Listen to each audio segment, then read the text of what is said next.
Hello and welcome to my channel. Today I've got for you an Adventure Time PowerPoint game that you can play with your students.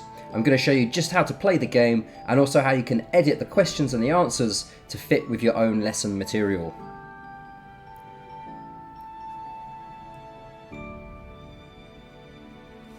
Adventure time! Come on, grab your friends. We'll go to very distant lands. We'll take the dog and then we can win. The fun will never end. It's Adventure Time. Okay, here we are at the title screen. Just click anywhere on the screen to go into the game. This feels like a trap designed by some kind of sick genius. As you can see, there is a map with all the letters of the alphabet. Students need to choose a letter in order to answer a question. If they get that question right, they will be rewarded with a prize, some coins, and they can add those to their team. Let's just click on Jake down here in the bottom right corner and I'll show you the scoreboards. I wish for a sandwich. So, as you can see, there are up to 6 different teams and there's a very simple scoreboard.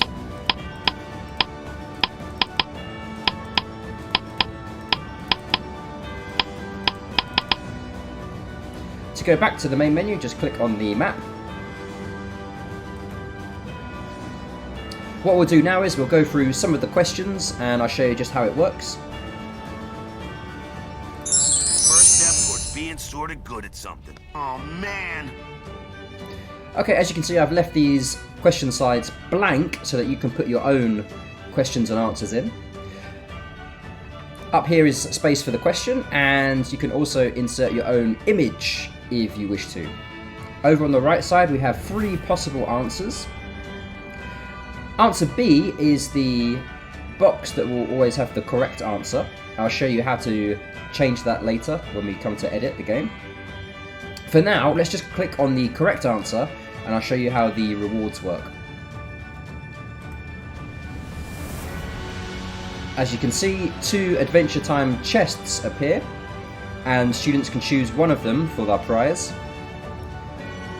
Students will either win coins or they may actually end up losing points for their team. Both of these chests have a random macro set to them, so it should be randomized every time you play the game. Let's just click on the pink one first of all. You are strong, child, but I am beyond strength. I am the end. Okay, and unfortunately this time they would actually lose 3 points. Let's go back to the main menu, we'll try another question. First step towards being sort of good at something. Oh man. Let's try the right answer again. This time I'll go for the blue box.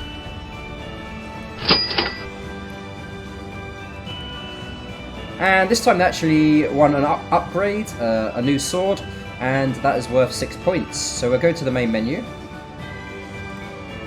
Then we can click on Jake, or on the flag on the left side, to go back to the scoreboard. Let's add those 6 points so we can make this 30 now. There we go. And we'll go choose a few more. First step towards being sort of good at something. Oh man. And this time they win 1 point, 1 coin. So we could go back and add that to our points.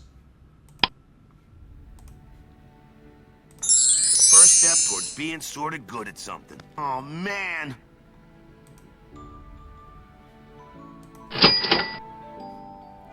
And 1 point again. First step towards being sort of good at something. Oh man.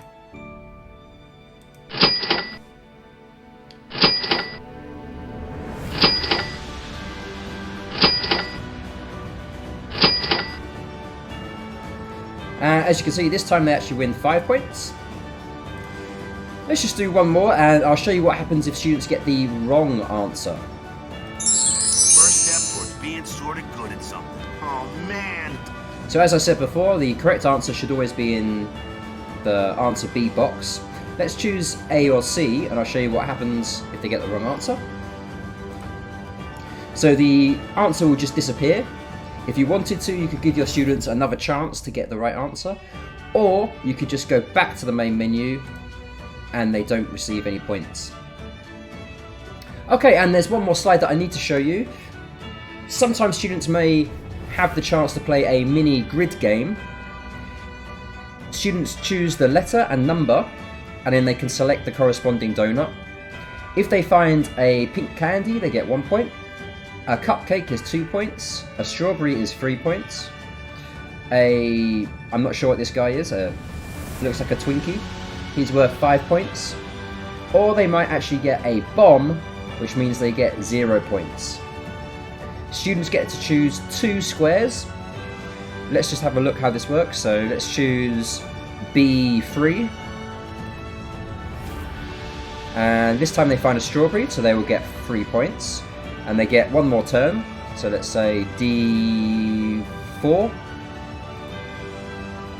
And they get a pink candy, so that's another point. So they would get 4 points in total. And you can click on Jake to go back to the main menu. Let's just click on a few more. I'll see if I can find a bomb here. Here we go.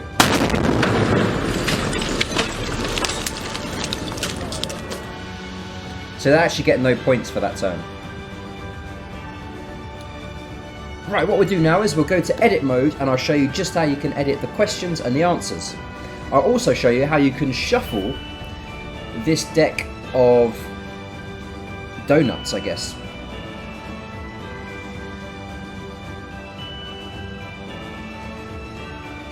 So here we are back in edit mode. As you can see, I've got a blank question slide in front of me.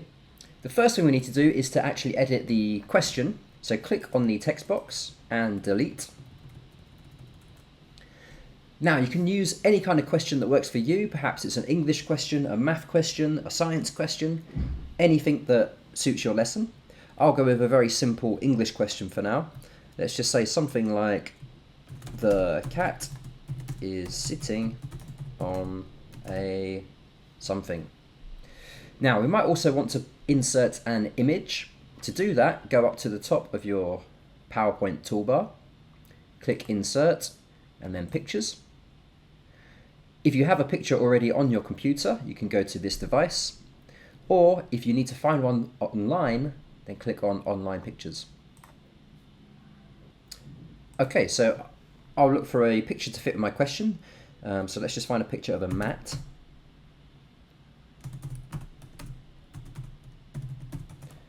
Okay, see what it comes up with. Okay, that one looks like it will do. Insert.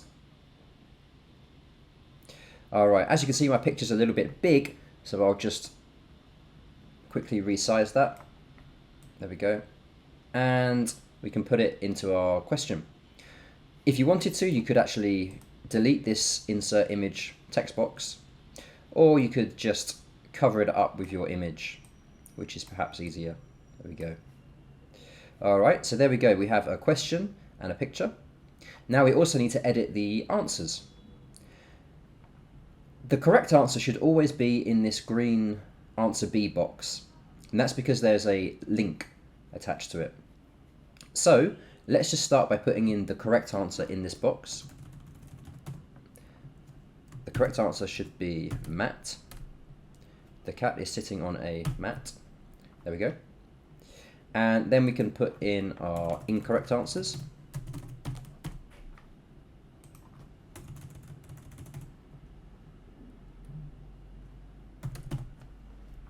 There we go. Now, obviously our text is coloured green here, which is a bit of a giveaway for the correct answer. So we might want to just highlight that and quickly change the colour to match with the other answers. There we go. Oh, that's the wrong colour. This one. There we go. All right. So there we go. There we have our question, our picture, and our possible answers. If you wanted to, you could actually shuffle these answer boxes. Just click and drag, and you can change the positions to mix it up. Just make sure you remember which box has the correct answer. Okay, what we'll do now is I'll show you how you can shuffle the grid game. Okay, here we are. And before we do anything, we need to just zoom out to create some space. And if you want to move these donuts around, we need to make sure we select all of the pictures. Each square has more than one picture attached to it, so we need to make sure we move all of those pictures together at the same time. I find the easiest way to do this is to go to Arrange, Selection Pane, and as you can see on the right side here, I have a list of all my images. Let's just move donut A3 and we'll swap it with donut D1. So let's click on donut A3 first. Down here in my selection pane, I've found it here. There we go. So it's highlighted. And there's actually two pictures here. There's a donut and a candy. So I need to select both of those, highlight them both. You might be able to click and drag on your computer. I like to use the selection pane. So make sure they're highlighted. Hold down and drag off the screen. Now I've got a free space here. I can go down to D1, click on that. Okay, here it is in my selection pane. And there's actually three pictures there. There's donut, bomb, and explosion. And I need to move all three of those together. So I'm just going to highlight them, make sure they're all selected. And now I can click and drag, move that into position. And don't forget, I need to move this donut back onto the grid. So go back to this one. Make sure I highlight both pictures. Click and drag into the new position. There you go.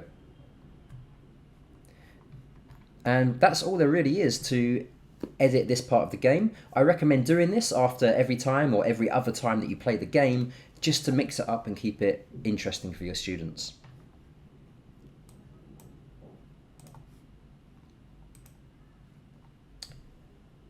If you're interested in this game, don't forget you can download it for free from the link in the description box below. You can also download and install the fonts that I used in this game, just to make sure that everything looks the same as in this video. If you're interested in staying up to date with other games I'll be making, then please hit the subscribe button and the notification bell. Thanks again for watching. See you next time.